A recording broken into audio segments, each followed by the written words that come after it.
Hi കൂട്ടുകാരെ, അടുത്ത ചാപ്റ്ററാണ് ജാവാസ്ക്രിപ്റ്റിലെ വെയർ ടു. ഓക്കെ, നമുക്ക് ഏകദേശം മൂന്നാമത്തെ ചാപ്റ്ററാണ് നമ്മൾ നോക്കുന്നത്. ഇനി നമുക്ക് കുറേയധികം ചാപ്റ്റേഴ്സ് താഴേക്കുണ്ട് എന്ന് തീരുമെന്ന് അറിഞ്ഞുകൂടാ. ഓക്കെ, എങ്കിലും നമ്മൾ ഓരോ ദിവസം ചെറിയ ചെറിയ രീതിയിൽ പഠിച്ചു പോവുക. JavaScript where to the script tag. Script എന്ന് പറയുന്ന ഒരു ടാഗുണ്ട്. Okay, in HTML JavaScript code is inserted between script and script tag. അതായത് ഇത് ഓപ്പൺ സ്ക്രിപ്റ്റ് ടാഗും ഇത് ക്ലോസ് സ്ക്രിപ്റ്റ് ടാഗുമാണ്. എക്സാമ്പിളായിട്ട് പറയുവാണെങ്കിൽ script document dot get element by ID demo inner HTML my first JavaScript. Okay, നമ്മൾ സ്ക്രിപ്റ്റുകൾ എഴുതി കൊടുക്കുമ്പോൾ ഈ ഒരു കോഡിനകത്തേ നമ്മൾ എഴുതി കൊടുക്കാറുള്ളൂ. അതെങ്ങനെയാണെന്ന് നോക്കാം. കണ്ടോ, ഹെഡിങ് പാരഗ്രാഫ് ഡെമോ കൊടുത്തു. സ്ക്രിപ്റ്റ് ഡോക്യുമെൻ്റ് സ്ക്രിപ്റ്റിനകത്താണ് ഇനി ഇത് വർക്കാവുന്നത്. ഇത് സ്ക്രിപ്റ്റായിട്ട് എടുക്കും ഈ code. Okay, document dot get element by ID demo inner HTML my first JavaScript. അപ്പോൾ ഇവിടെ നമുക്ക് ആ മൈ ഫസ്റ്റ് ജാവാസ്ക്രിപ്റ്റ് എന്നുള്ളത് ഇവിടെ വന്നു, ഡിസ്പ്ലേക്കകത്ത് വന്നു. പിടികിട്ടിയോ? അതാണ് ഇവിടെ നമ്മൾ സാധാരണ പാരഗ്രാഫിനകത്ത് എഴുതി കൊടുക്കുമായിരുന്നു അല്ലേ. ഇങ്ങനെ പാരഗ്രാഫിനകത്ത് എന്തെങ്കിലും എഴുതി കൊടുത്താൽ അതവിടെ ഡിസ്പ്ലേ ചെയ്യുമായിരുന്നു ശരിക്കും. പക്ഷെ ഇപ്പോൾ കൊടുത്തേക്കുന്ന എന്താണ്, പാരഗ്രാഫിനകത്തൊന്നും വന്നിട്ടില്ല. പകരം എന്താണ് സംഭവിച്ചേക്കുന്നത്, ഈ document dot get element by ID demo, അതായത് ഈ ഡെമോ എന്ന് പറയുന്ന ഈ ഭാഗം കണ്ടോ, ഈ ഒരു പാരഗ്രാഫിൻ്റെ ഐഡിയാണ് ഡെമോ. ആ ഡെമോയ്ക്കകത്തെ ഇന്നർ HTML എന്ന് വെച്ചാൽ ഇതിനകത്ത് ഇവിടെ ഈ ഭാഗം, ഈ പാരഗ്രാഫിൻ്റെ ഇതിനും ഈ ക്ലോസിംഗ് ടാഗിനും ഇടയ്ക്കായിട്ട് വരുന്ന പാരഗ്രാഫ് ടൈപ്പ് ചെയ്യേണ്ട സ്ഥലത്തേക്ക് ആരെ കൊണ്ടുവരണം, മൈ ഫസ്റ്റ് ജാവാസ്ക്രിപ്റ്റിനെ കൊണ്ടുവരണം. പിടികിട്ടിയോ? അപ്പം നമ്മൾ ഇപ്പോൾ ഇവിടെ അങ്ങനെ വരുമ്പോഴത്തേക്ക് നമുക്ക് ഇപ്പം നമ്മൾ നേരത്തെ എഴുതിയ പ്രോഗ്രാമിനകത്തെല്ലാം ഓൾറെഡി എന്തുണ്ടായിരുന്നു നോക്കൂ. എഴുതിയ പ്രോഗ്രാമിനകത്തെല്ലാം എന്തുണ്ടായിരുന്നു കണ്ടോ, പാരഗ്രാഫ് ടാഗിനകത്ത് പാരഗ്രാഫ് എഴുതി വെച്ചേക്കുക അല്ലേ, നമ്മൾ എഴുതി വെച്ചേക്കുക. അതിന് മാറ്റണമെന്നുണ്ടെങ്കിൽ എന്ത് ചെയ്യണം, ഈ കോഡിനകത്ത് കയറിയിരുന്നേ മാറ്റാൻ പറ്റത്തുള്ളൂ. പിടികിട്ടിയോ? അതേസമയം വേറൊരാൾക്ക്, അതായത് ഒരു യൂസർക്ക്, ഈ നമ്മൾ പ്രോഗ്രാം എല്ലാം ഉണ്ടാക്കി അതൊരു സോഫ്റ്റ്വെയർ ആയതിനു ശേഷം അത് നമ്മൾ കൊടുത്തു കഴിഞ്ഞാൽ ആ യൂസർക്ക് ഈ കോഡിനകത്ത് കയറി അല്ലാതെ അത് മാറ്റാൻ പറ്റണം. അതിന് വേണ്ടിയിട്ടാണ് നമ്മൾ സ്ക്രിപ്റ്റുകൾ ഉപയോഗിക്കുന്നത്. ഓക്കെ, അപ്പോൾ ഇവിടെ എനിക്ക് ഇഷ്ടമുള്ള ഒരു സാധനം കൊണ്ടുവരണം, document dot get element by ID demo inner HTML. അപ്പോൾ ഇവിടെ ഉള്ള സാധനം ഏതെങ്കിലും ഒരു ഇൻപുട്ട് ടൂൾ വെച്ചിട്ട് നമുക്ക് എന്ത് ചെയ്യാം, അത് കൊടുക്കാവുന്നതേ ഉള്ളൂ. അതൊക്കെ വരും പ്രോഗ്രാമുകളിൽ കാണും. അപ്പോൾ അതിൻ്റെ ഒരു തുടക്കം എന്നുള്ള രീതിയിലാണ് ഈ ഭാഗം കണ്ടോ, ഈ ഈക്വൽ കഴിഞ്ഞുള്ള ഭാഗത്തേക്ക് നമ്മൾ എന്താണോ കൊടുക്കുന്നത് അത് ഈ പറയുന്ന പാരഗ്രാഫിലേക്ക് വന്നുകൊള്ളും. അതാണ് ഇവിടെ ഉദ്ദേശിച്ചേക്കുന്നത്. പിടികിട്ടിയോ? ഈ സ്ക്രിപ്റ്റിനകത്ത് എഴുതി കൊടുക്കുന്നത് കൊണ്ട് document dot get element by ID demo എന്ന് പറയുന്ന IDയിലുള്ള അതിൻ്റെ ഇന്നർ HTMLും ചേഞ്ച് വരുത്തണമെന്നാണ് ഈ സ്ക്രിപ്റ്റ് പറയുന്നത്. ഇനി നമ്മൾ അന്നേരം ചോദിക്കും, നമ്മൾ ഇവിടെയും ടൈപ്പ് ചെയ്ത് കൊടുക്കുമല്ലേ, ഇവിടെയും ഇപ്പോൾ ഈ പ്രോഗ്രാമിനകത്ത് നമ്മൾ ടൈപ്പ് ചെയ്ത് കൊടുക്കുന്നുണ്ടെങ്കിലും ഇതിനകത്തേക്ക് ഒരു ഇൻപുട്ട് ടൂൾ കൊണ്ടുവന്നിട്ട് ഇവിടെ ഒരു ബോക്സ് പോലെ വന്ന് നമുക്ക് അതിൽ ടൈപ്പ് ചെയ്ത് കൊടുക്കുന്നത് ഈ പാരഗ്രാഫായിട്ട് മാറുന്ന രീതിയിൽ യൂസർ ഈ ഭാഗം എന്ന് പറഞ്ഞാൽ യൂസർ കാണുന്ന ഭാഗമാണ് കേട്ടോ. ഈ ഭാഗമാണ് ഒരു പ്രോഗ്രാമർ ചെയ്യുന്ന ഭാഗവും. അപ്പോൾ ഒരു യൂസർക്ക്, സാധാ ഒരു യൂസർക്ക്, അതായത് എൻ്റെ യൂസർക്ക് ഈ പ്രോഗ്രാം കാണാൻ പറ്റത്തില്ല. പകരം ഈ ഒരു ഔട്ട്പുട്ട് സ്ക്രീനേ അവരുപയോഗിക്കത്തുള്ളൂ. അപ്പോൾ ഈ സ്ക്രീനിൽ തന്നെ അവർക്ക് പാരഗ്രാഫ് ചേഞ്ച് ചെയ്ത് കൊടുക്കാനുള്ള ഓപ്ഷൻ വെച്ച് കൊടുക്കാൻ പറ്റുന്ന ഒരു രീതിയാണിത്. പക്ഷേ ഇതിനകത്തിപ്പം ഓപ്ഷൻ വെച്ച് കൊടുക്കാനുള്ള ഇതൊന്നും പറഞ്ഞിട്ടില്ല. പക്ഷെ ഞാൻ പറയുകയാണ് എന്തിനാണ് ഇങ്ങനെ കൊണ്ടുവന്നത് എന്നുള്ളത്. ഓക്കെ, അപ്പം ഇവിടെ ഇപ്പം തൽക്കാലം മൈ ഫസ്റ്റ് ജാവാസ്ക്രിപ്റ്റ് എന്ന് എഴുതി കൊടുത്തേക്കുവാണ്. അതും നേരത്തെ പറഞ്ഞ പോലെ തന്നെ നമ്മൾ ഒരു പ്രോഗ്രാമർ ഇരുന്ന് മാറ്റി കൊടുക്കേണ്ട ഒരു രീതിയാണ് ഇവിടെ. അതല്ലാതെയും യൂസർക്ക് മാറ്റുന്ന രീതിയിലേക്കും ഈ പ്രോഗ്രാം ചെയ്തെടുക്കാൻ പറ്റും. അപ്പോൾ ഇവിടെ സ്ക്രിപ്റ്റിൻ്റെ ഒരു ഇൻട്രൊഡക്ഷൻ മാത്രമേ ഉള്ളൂ. ഇവിടെ സ്ക്രിപ്റ്റ് ടാഗിലേക്ക് കൊണ്ടുവന്നത് എന്തിനാണെന്ന് ചോദിച്ചാൽ ഇവിടെ തന്നെ നമ്മൾ പാരഗ്രാഫ് ടൈപ്പ് ചെയ്ത് കൊടുക്കാതെ ഈ സ്ക്രിപ്റ്റ് ഉപയോഗിച്ചുകൊണ്ട് നമുക്ക് ഈ പാരഗ്രാഫ് എഴുതാൻ പറ്റും എന്നുള്ളത് കാണിക്കാൻ വേണ്ടിയിട്ടാണ് അങ്ങനെ കൊണ്ടുവന്നത്. പിടികിട്ടിയോ? അടുത്തത് ഈ ജാവാസ്ക്രിപ്റ്റ് ഫങ്ഷൻ ആൻഡ് ഇവൻറ്റ്സ് ഉണ്ട്. Function, okay. ഫങ്ഷൻ എന്ന് പറഞ്ഞു കഴിഞ്ഞാൽ നമുക്ക് ചെറിയ ചെറിയ പ്രോഗ്രാമുകൾ ഒരു വലിയ പ്രോഗ്രാമിനെ ചെറിയ ചെറിയ മൊഡ്യൂളാക്കി സിമ്പിളാക്കി മാറ്റാൻ വേണ്ടിയിട്ടാണ് സാധാരണ ഫങ്ഷൻസ് ഉപയോഗിക്കാറുള്ളത്. ഓക്കെ. അപ്പം എന്തെങ്കിലും ഒരു വലിയ പ്രോഗ്രാം നടന്നാൽ അതിനകത്ത് ഇപ്പോൾ ഒരു ഒരു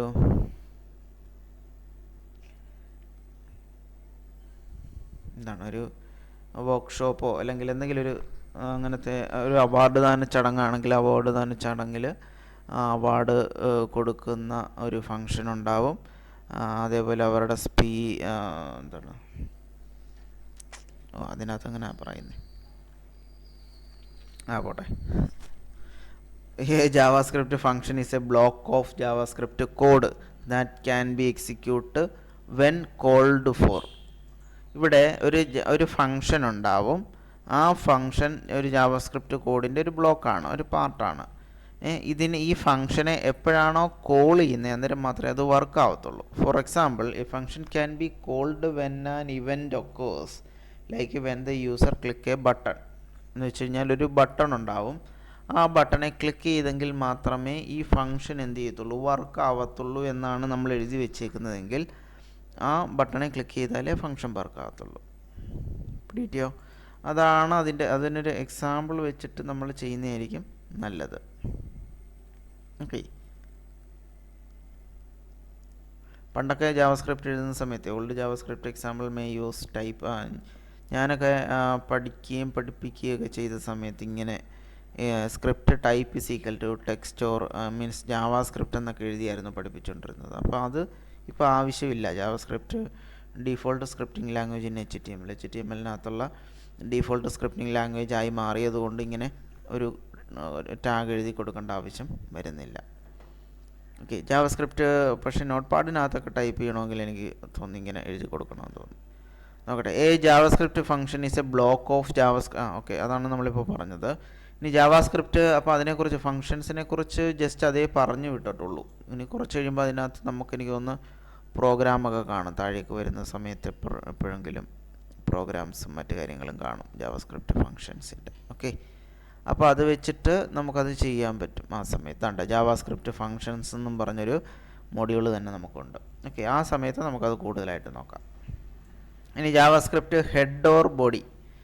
അപ്പോൾ you can place any number of scripts in HTML document. നമുക്ക് എത്ര വേണേലും സ്ക്രിപ്റ്റുകൾ കൊടുക്കാൻ പറ്റും. Script can be placed in the body or in the head section of an HTML page or in both. നമുക്ക് എവിടെ വേണേലും കൊടുക്കാം. ഇനി രണ്ടിടത്തും കൊടുക്കാനും പറ്റും.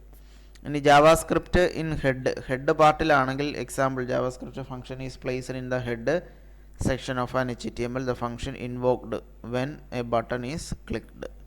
ഇപ്പോൾ ഹെഡിനകത്ത് എഴുതി കൊടുക്കുകയാണെന്ന് വെച്ചോ. നോക്കൂ, HTML തുടങ്ങുന്നു, ഹെഡ് പാർട്ടിനകത്ത് സ്ക്രിപ്റ്റ് നമുക്ക് എഴുതി കൊടുക്കാൻ പറ്റും. കണ്ടോ? ആ സ്ക്രിപ്റ്റിനകത്ത് നമ്മളൊരു ഫംഗ്ഷൻ വെച്ചു. എന്താണ്? My function. ഫംഗ്ഷൻ്റെ പേര്, ഫംഗ്ഷൻ എന്നുള്ളത്, ഈ ഫംഗ്ഷൻ എന്നുള്ളത് കീവേഡാണ്. അത് അതേപോലെ കൊടുക്കണം. ഓക്കെ. അതിന് ശേഷമുള്ള മൈ ഫംഗ്ഷൻ എന്ന് പറയുന്നത് പേരാണ്. നമുക്ക് ഇഷ്ടമുള്ള പേര് കൊടുക്കാം. ഇവിടെ മൈ ഫംഗ്ഷൻ എന്നാണ് പേര് കൊടുത്തേക്കുന്നത്. എന്നിട്ടൊരു ബ്രാക്കറ്റ് കൊടുത്തിട്ടുണ്ട്. ഈ ബ്രാക്കറ്റ് പരാന്തസിസ് എന്നാണ് പറയുന്നത്. അപ്പോൾ സ്മോൾ ബ്രാക്കറ്റ്. അപ്പോൾ ആ ബ്രാക്കറ്റ് കൊടുക്കണം, എങ്കിലേ അത് ഫംഗ്ഷൻ ആണെന്നത് റീഡ് ചെയ്യത്തുള്ളൂ. അപ്പോൾ ഇതൊരു സ്ട്രക്ചറാണ് ഫംഗ്ഷൻ്റെ. പിടികിട്ടിയോ? അതായത് അത് ഫംഗ്ഷൻ നമ്മൾ എഴുതണം. ഓക്കെ. ഫംഗ്ഷൻ നമ്മൾ എഴുതി കൊടുക്കണം. എഴുതി കൊടുത്തിട്ട് ഈ ഫംഗ്ഷൻ ഒരു പേര് കാണും. ആ പേര് എഴുതണം. ആ പേരിന് ശേഷം ഈ പറയുന്ന ബ്രാക്കറ്റ് ഇട്ട് കൊടുക്കണം, പരാന്തസിസ്. അതിന് ശേഷമാണ് ഈ കേർലി ബ്രാക്കറ്റ് ഓപ്പൺ ചെയ്യണം. എന്നിട്ട് നമുക്ക് ആവശ്യമുള്ള കാര്യങ്ങൾ, കോഡുകൾ എഴുതി കൊടുത്തതിന് ശേഷം ഈ ഫംഗ്ഷൻ ക്ലോസ് ചെയ്യണം. ശരിക്കും ഇത്രയാണ് ഒരു ഫംഗ്ഷൻ്റെ കോഡ് എന്ന് പറയുന്നത്. പിടികിട്ടിയോ? എങ്കിലേ ഫംഗ്ഷൻ പൂർണ്ണമാകത്തുള്ളൂ.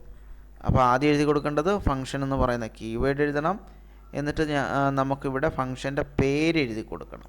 അതാണ് ഈ ഡാഷ്. ഓക്കെ. അത് ഇഷ്ടമുള്ള പേര് കൊടുക്കാം. എന്നിട്ട് ആ പേരിന് ശേഷം ഇങ്ങനെ ഒരു ബ്രാക്കറ്റ് ഇട്ട് കൊടുക്കണം, പരാന്തസിസ് എന്ന് പറയും. അതിനുശേഷമാണ് ഫംഗ്ഷൻ്റെ ബോഡി പാർട്ട് എഴുതാൻ പോകുന്നത്. അത് എഴുതുന്നത് ഈ കേർലി ബ്രാക്കറ്റിനകത്താണ്. എന്താണ് ഈ ഫംഗ്ഷൻ ചെയ്യേണ്ടത്? ഇപ്പം ഞാനിവിടെ ഇവിടെ എന്താണ് ഒരു പേര് പെട്ടെന്ന് പറയുന്നില്ല. ഹലോ എന്നുള്ളൊരു ഫംഗ്ഷനാണെന്ന് വെച്ചോ. ഓക്കെ, ഹലോ എന്ന് ജസ്റ്റ് എഴുതുന്നു. അതായത് ഫംഗ്ഷൻ എന്ന് പറയുന്ന കീവേഡ്, അതിന് ശേഷം ഹലോ എന്ന് എഴുതി. ഹലോ എന്ന് പറയുന്നതാണ് ഞാൻ ഈ ഫംഗ്ഷൻ്റെ പേരായിട്ട് ഉദ്ദേശിക്കുന്നത്. എന്നിട്ട് ഈ ഹലോ എന്ന് പറയുന്ന ഫംഗ്ഷൻ എന്താണോ ചെയ്യേണ്ടത് ആ ചെയ്യേണ്ട കാര്യമാണ് ഈ പറയുന്ന കേർലി ബ്രാക്കറ്റിനകത്ത് ഞാൻ എഴുതി കൊടുക്കേണ്ടത്. പിടികിട്ടിയോ? അതാണ് അതിൻ്റെ ലോജിക്ക്. അപ്പോൾ ഇവിടെ നോക്കുക, ഫംഗ്ഷൻ കീവേഡ് ഉണ്ട്, നമ്മൾ പറഞ്ഞ പേര് കൊടുക്കുന്നു, അതിനുശേഷം പരാന്തസിസ് എഴുതുന്നു, അതിനുശേഷമാണ് ഈ ബ്രാക്കറ്റ് വരുന്നത്. ഈ ബ്രാക്കറ്റിനകത്താണ് ഈ ഫംഗ്ഷൻ എന്താണ് ചെയ്യേണ്ടത് എന്ന് പറഞ്ഞേക്കുന്നത്. അപ്പോൾ എഴുതിയേക്കൂ, നോക്കൂ. ഫംഗ്ഷനകത്ത് document get element by I D demo എന്ന് പറയുന്ന ഐ ഡി ഉള്ള നമ്മുടെ ഈ ഡോക്യുമെൻറ്റിൽ ഡെമോ എന്ന് പറയുന്ന ഐ ഡി ഉള്ള ആ എലമെൻറ്റിനെ എടുക്കുക. എന്നിട്ടത് ഇന്നർ HTML എന്തിനാണ്? ചേഞ്ച് ചെയ്യാൻ വേണ്ടിയിട്ടാണ്. ഓക്കെ, അപ്പോൾ ഈ ഡെമോ എന്ന് പറയുന്ന ഐ ഡിയിലുള്ള ആ HTML കണ്ടൻറ്റ് എന്ത് ചെയ്യണം? ചേഞ്ച് ചെയ്യണം. പാരഗ്രാഫ് ചേഞ്ച്ഡ് എന്ന് മാറ്റണം. അത് എന്താണോ എഴുതിയേക്കുന്നത് അതിന് പകരം പാരഗ്രാഫ് ചേഞ്ച്ഡ് എന്നും പറഞ്ഞുള്ള മെസ്സേജ് അവിടെ കൊണ്ടുവരണം. അതാണ് അതിൻ്റെ ഉപയോഗം. അടുത്തത് ബോഡി പാർട്ട്. അപ്പോൾ അങ്ങനെ അത് സ്ക്രിപ്റ്റ് തീരുന്നു, ഹെഡ് തീരുന്നു, ക്ലോസ് ചെയ്യുന്നു, ഹെഡ് പാർട്ട് ക്ലോസ് ചെയ്യുന്നു. അതിനുശേഷം ബോഡി പാർട്ട് ഓപ്പൺ ചെയ്തിട്ട് അതിനകത്ത് ഒരു ഹെഡിങ് ഉണ്ട്, ഡെമോ ജാവാസ്ക്രിപ്റ്റ് ഇൻ ഹെഡ്. എന്നിട്ട് PID ഉണ്ട്, പാരഗ്രാഫ് ID എന്താണ്? ഡെമോ എന്ന് കൊടുത്തു. എന്നിട്ട് അതിനകത്തൊരു ബട്ടൺ കൊണ്ടുവച്ച്, button type on click my function. കണ്ടോ?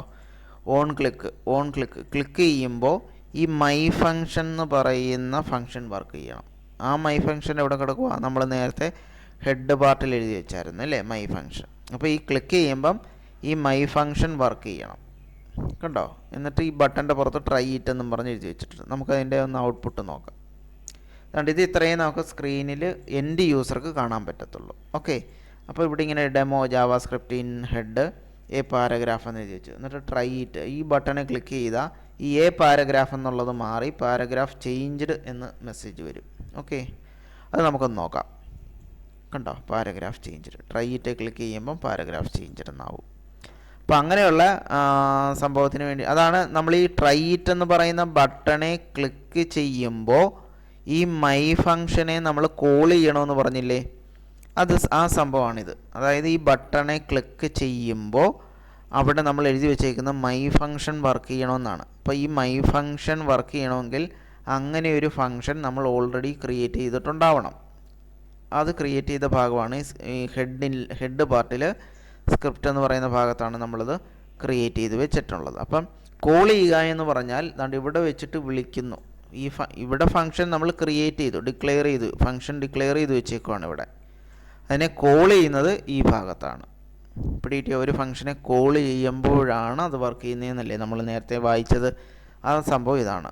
മൈ ഫംഗ്ഷൻ എന്ന് പറയുന്ന ആ ഫംഗ്ഷൻ ഈ ബട്ടൺ ഉപയോഗിച്ചിട്ടാണ് നമ്മൾ കോൾ ചെയ്തത്. അങ്ങനെ ഇതേ ക്ലിക്ക് ചെയ്യുമ്പോൾ ഇത് കോൾ ചെയ്യുമ്പോൾ എന്ത് സംഭവിക്കും? ഈ ഫംഗ്ഷൻ ഇവിടെ വർക്കാവും. അതാണ് അതിൻ്റെ അർത്ഥം. പിടികിട്ടിയോ? കോൾ ചെയ്യുക എന്നുദ്ദേശിക്കുന്നത് ഈ ഫംഗ്ഷൻ എവിടെയാണോ നമ്മളിങ്ങനെ ഒരു ഫംഗ്ഷൻ ഇവിടെ ഡിക്ലെയർ ചെയ്ത് വെച്ചു, ക്രിയേറ്റ് ചെയ്ത് വെച്ചു, എന്നിട്ട് ഇത് എപ്പോഴാണോ വർക്ക് ചെയ്യേണ്ടത്, അങ്ങനെ വർക്ക് ചെയ്യണമെങ്കിൽ ഇതിനെ നമ്മൾ എപ്പോഴെങ്കിലും കോൾ ചെയ്യണം. അത് ആ ഒരു ടേം അതാണ്. അതിനെ ഉപയോഗിക്കണം, എപ്പോഴെങ്കിലും ഉപയോഗിച്ചെങ്കിൽ മാത്രമല്ലേ അത് വർക്ക് ചെയ്യത്തുള്ളൂ. അപ്പോൾ ആ ഉപയോഗിക്കാനായിട്ട്, അതിനെ കോൾ ചെയ്യാനായിട്ട് നമ്മൾ എടുത്ത ഒരു രീതിയാണിത്. ഈ ബട്ടൺ ഉപയോഗിച്ചിട്ടാണ് ഇതിനെ കോൾ ചെയ്തത്. ക്ലിയർ ആണോ? ഈ ബട്ടണെ ക്ലിക്ക് ചെയ്യുമ്പോഴാണ് മൈ ഫംഗ്ഷൻ വർക്ക് ചെയ്യേണ്ടത്. അപ്പം മൈ ഫംഗ്ഷൻ എന്ന് വിളിച്ചു, അതിവിടെ വന്ന് അത് വർക്ക് ചെയ്തു. ഓക്കെ അല്ലേ? അതാണ് അതിൻ്റെ ഒരു രീതി.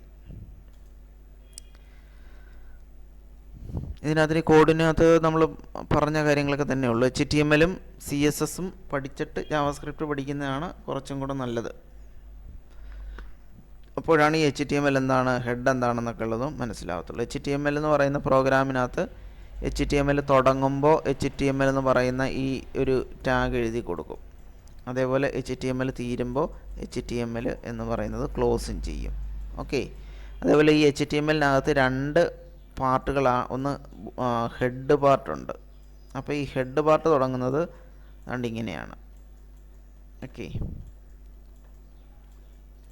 ഇതിനകത്താണ് ഹെഡ് പാർട്ട്. എന്താണോ എഴുതി കൊടുക്കേണ്ടത് അതെല്ലാം ഇതിനകത്ത് എഴുതി കൊടുത്തോണം. ഓക്കെ, അതിന് ശേഷമുള്ള പാർട്ടാണ് ബോഡി പാർട്ട്. അപ്പോൾ ഈ ബോഡി പാർട്ടിനകത്ത് എന്താണോ വേണ്ടത് അതെല്ലാം എഴുതി കൊടുത്തിട്ട് ബോഡി പാർട്ട് ക്ലോസ് ചെയ്യുകയും വേണം. ഓക്കെ, ഇങ്ങനെയുള്ള 2 പാർട്ടാണ് മെയിനായിട്ട് HTML-നകത്തുള്ളത്. HTML പ്രോഗ്രാം അത് ഇതിൻ്റെ കൂട്ടത്തിൽ കോഡൊക്കെ കയറി വരും. P എന്ന് പറയുന്ന ഈ കോഡുകളൊക്കെ എന്താണ്, ഇതാണ്ട് HTML അതിൻ്റെ കോഡാണ്, ഹെഡ് അതിൻ്റെ കോഡാണ്, സ്ക്രിപ്റ്റ് എന്നൊക്കെ പറയുന്നതും HTML കോഡ് തന്നെയാണ്. ഇങ്ങനെ എഴുതിയേക്കുന്ന എല്ലാ HTML-ൻ്റെ കോഡുകളാണ്. ഈ സ്ക്രിപ്റ്റിനകത്ത് എഴുതിയേക്കുന്ന ഈ കാര്യങ്ങളൊക്കെയാണ് ജാവാസ്ക്രിപ്റ്റിൻ്റെത് വരുന്നത്. അതുപോലെ ഈ ബട്ടണൊക്കെ എന്താണ്, ഈ പറയുന്ന ഗെറ്റ് എലമെൻ്റ് ID ഒക്കെ ജാവാസ്ക്രിപ്റ്റിനകത്ത് വരുന്ന കാര്യങ്ങളൊക്കെയാണ്. ഓക്കെ, അതാണ് അതിനകത്ത് അത്രയും പറയാനുള്ളത്. അടുത്തത് ബോഡി പാർട്ടിനകത്ത്. അപ്പം നമ്മൾ ഇതുവരെ പഠിച്ചത് ഹെഡ് പാർട്ടിനകത്ത് 2 പാർട്ടുണ്ടെന്ന് പറഞ്ഞല്ലോ. അതിനകത്ത് ഈ ഹെഡ് പാർട്ടിനകത്ത് സ്ക്രിപ്റ്റ് എന്ന് പറയുന്ന ടാഗ് അല്ലെങ്കിൽ ജാവാസ്ക്രിപ്റ്റ് ഉപയോഗിക്കുന്ന ഒരു രീതിയാണ് ഇത് പഠിച്ചത്. ഇനി പഠിക്കാൻ പോകുന്നത് ബോഡി പാർട്ടിനകത്ത് ഈ പറയുന്ന നമ്മുടെ ജാവാസ്ക്രിപ്റ്റ് എങ്ങനെ ഉപയോഗിക്കും എന്നുള്ളതാണ്. അത് നമുക്ക് അടുത്ത വീഡിയോയിൽ നോക്കാം.